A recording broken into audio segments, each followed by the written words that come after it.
They were few, but not alone. They fought not to win, but to delay. In a mountain pass called Thermopylae, a small Greek force led by 300 Spartans faced the might of the Persian Empire.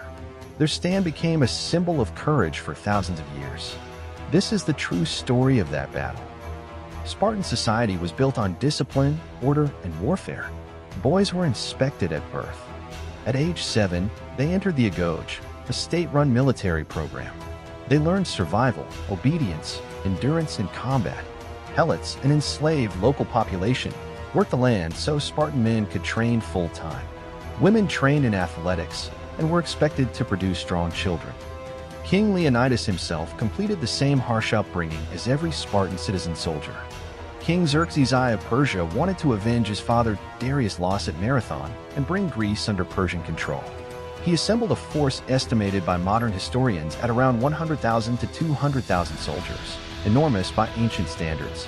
Troops came from across his empire: Persians, Medes, Egyptians, Phoenicians, Babylonians, and others. Xerxes built bridges across the Hellespont to cross into Greece, a feat of engineering. Greek cities debated whether to resist or submit. Sparta and Athens agreed to fight, forming a defensive alliance.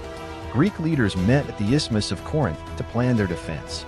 A land force would block the Persian army at Thermopylae, while the Greek navy tried to halt the Persians at sea at Artemisium.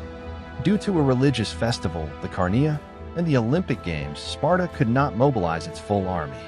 Leonidas took a small vanguard of 300 Spartan hoplites, each with living sons, showing this was a mission of certain death. They were joined by several thousand Greek allies, roughly 700 Thespians, 400 Thebans, 1,000 Phocians, and others, totaling between 6,000 and 7,000 men. Thermopylae was a narrow coastal pass, only a few dozen meters wide at points. The Greeks formed a tight hoplite phalanx with interlocking shields and long spears. Xerxes sent waves of infantry, believing the Greeks would quickly fall. The Greeks repelled attack after attack. Persian archers and Medes could not break through. Even the elite Persian Immortals suffered heavy casualties.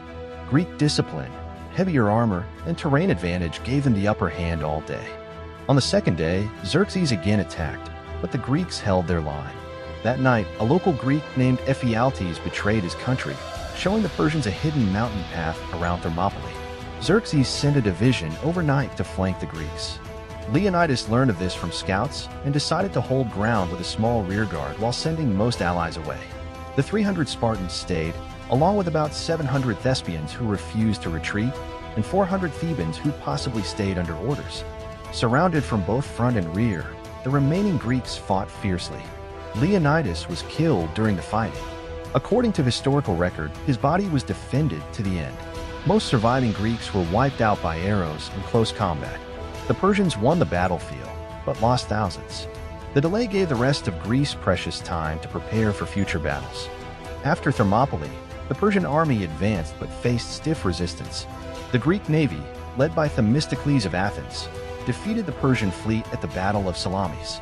Xerxes returned to Persia, leaving a portion of his army in Greece. In 479 BC, Greek forces defeated Persia in the Battle of Plataea, effectively ending the invasion. Though the Spartans died at Thermopylae, their sacrifice became a symbol of Pan-Hellenic unity. The Allied Greek victory in later battles owes much to the delay Leonidas achieved. Sparta remained a major military power after Thermopylae. In the Peloponnesian War, 431 to 404 BC, Sparta defeated Athens and dominated Greece.